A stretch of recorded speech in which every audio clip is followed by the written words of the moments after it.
Salut à tous les amis, j'espère que vous allez bien. On se retrouve aujourd'hui pour une nouvelle vidéo. Alors hier, défaite du Real Madrid, élimination en Ligue des Champions, donc ça fait plaisir aussi contre Manchester City.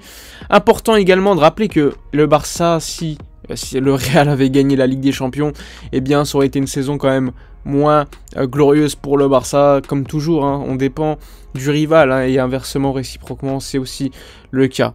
Mais bon, cette vidéo, c'était pas pour parler de ça, c'était pour parler encore une fois de l'actu. L'actu du Barça qui, comme d'habitude, fait beaucoup parler.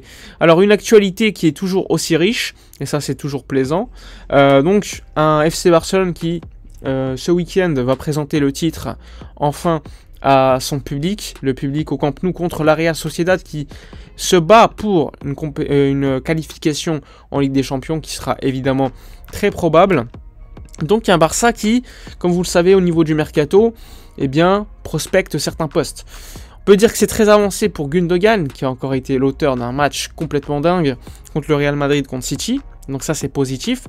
Même si City veut le prolonger, pour l'instant l'offre de City est d'1 an, alors que Gundogan veut beaucoup plus de stabilité. Le Barça lui offre 3 ans, même s'il s'agit d'un contrat avec un salaire moindre à ce qu'il gagne aujourd'hui à Manchester City. Donc ça avance, c'est plutôt bien, c'est pas encore fait, loin de là, mais il y a eu un accord quand même et les postures sont très proches. Maintenant c'est vraiment une question de fair play financier et en espérant évidemment que Gundogan ne reçoive pas une autre offre de City et qu'il change d'avis au dernier moment. Donc Gundogan, ça avance, le Barça piste également un numéro 6 comme vous le savez. Beaucoup de noms sont sortis dernièrement. Kimmich hier par Mundo Deportivo, même si ça va être très compliqué. Le Bayern, je les vois très mal le vendre, mais bon, on peut être surpris dans le football. Tu as également le nom de Zubimendi qui est toujours là, mais moi je pense qu'il est un peu trop cher. Clause libératoire, il faut payer cash, sachant qu'il va se qualifier en Ligue des Champions avec son club formateur. Je le vois vraiment pas le quitter, alors qu'il peut le quitter par exemple l'année prochaine. C'est toujours ça de gagner pour la Real Sociedad. Et il vaudra toujours le même prix. Donc pour moi, ça va être très compliqué de prendre Zubimendi. Et ensuite, tu as toujours les noms qui sont là, comme Amrabat, qui lui coûterait 25-30 millions d'euros.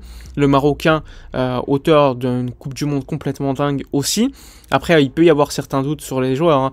Amrabat, moi j'attends beaucoup face à des joueurs, face aux équipes qui défendent bas. Est-ce que Amrabat, dans un bloc haut, pourra défendre aussi de manière intéressante que ce qu'il a fait à la Coupe du Monde avec le Maroc, où c'était beaucoup plus un bloc bas.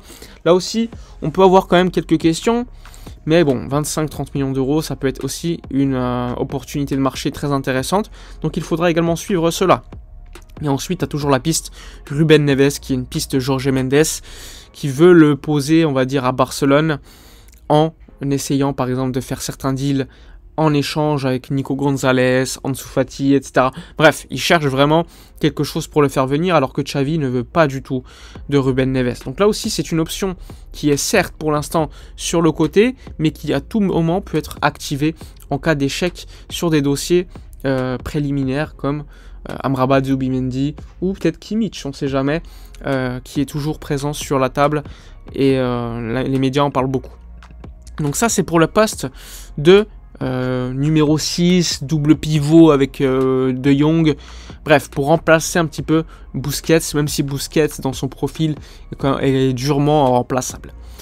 Ensuite, le Barça piste, comme vous le savez, un attaquant. L'attaquant que le Barça veut, c'est Victor Roque, le Brésilien. Néanmoins, un prix pour l'instant très cher, 40 millions d'euros environ. Le Barça a comme objectif de faire baisser au maximum le prix. Est-ce que le Barça va offrir un prêt avec option d'achat?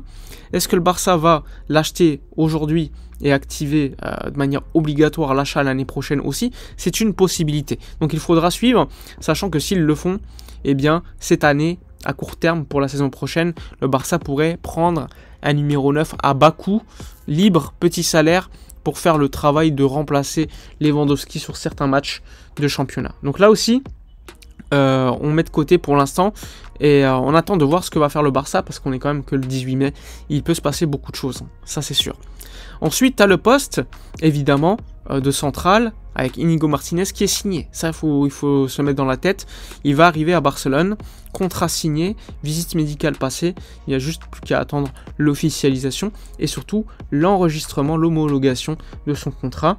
Puisque, comme vous le savez, aujourd'hui et demain, le Barça attend le OK de la Liga pour le plan de viabilité pour faire venir un attaquant, et non des moindres, Lionel Messi. Donc là aussi, il faudra patienter, parce que le Barça, certes, travaille déjà bien sur les arrivées, mais travaille également sur certains départs. Et là, les départs, il va falloir patienter, parce que le Barça a mis sur le marché certains joueurs, et cette semaine, il est attendu que Xavi communique à certains joueurs qu'il ne va pas compter sur eux pour la saison prochaine. Les noms qui ressortent le plus, eh bien, il s'agit de Franck Kessié, Ferran Torres, Ansu Fati, et par exemple Nico Gonzalez, Dest, Langlais, Umtiti et des noms comme ça. Sachant que Rafinha, lui, compte pour Xavi, et réciproquement. Néanmoins, si le Barça n'arrive pas à vendre certains joueurs qui, je vous l'ai dit, ne comptent pas sur, que Xavi ne compte pas sur eux, eh bien Rafinha pourrait être une opportunité à vendre. Donc là aussi, il faudra suivre, sachant que le Barça cherche aussi à prolonger le contrat d'Ousmane Dembélé jusqu'en 2027, sachant que des discussions ont déjà eu lieu. Il y a eu également en parallèle les discussions pour baisser les salaires de Jordi Alba, sans prolongation de contrat, baisser le salaire de Ter Stegen, baisser le salaire aussi de Frenkie de Jong. Donc là aussi, des discussions, pas mal de réunions qui sont organisées, qui ont eu déjà lieu entre toutes les parties. Par exemple, de Jong, il y avait eu des réunions déjà dès le début de mars avec Jordi Cruyff. Mais Jordi Cruyff, là, il est parti, remplacé notamment par Deco et Alemany qui finalement, alors qu'il devait partir, va également rester. Donc là, pas mal de discussions à reprendre, on verra ce qui va se passer, mais le Barça a cette nécessité quand même de baisser la masse salariale pour enregistrer les recrues et évidemment respecter ce fameux plan de viabilité. Voilà pour le point, on va dire, mercato du Barça. Comme vous le savez, la Liga est certes terminée en termes de résultats. On sait que le Barça sera champion, mais des matchs vont continuer. Et là, il y aura l'opportunité, par exemple, à Iñaki Peña qui va jouer certains matchs comme gardien pour remplacer Ter Stegen. Tu auras aussi certains joueurs qui jouaient moins, comme Pablo Touré, etc., qui auront beaucoup plus de temps de jeu. En dessous, Ferran. Donc c'est l'opportunité également pour eux de démontrer que l'année prochaine pourrait apporter certaines choses, même si en réalité pour moi ça ne devrait rien changer parce que la saison est, on va dire, terminée entre guillemets. Enfin bref, on a fait le tour.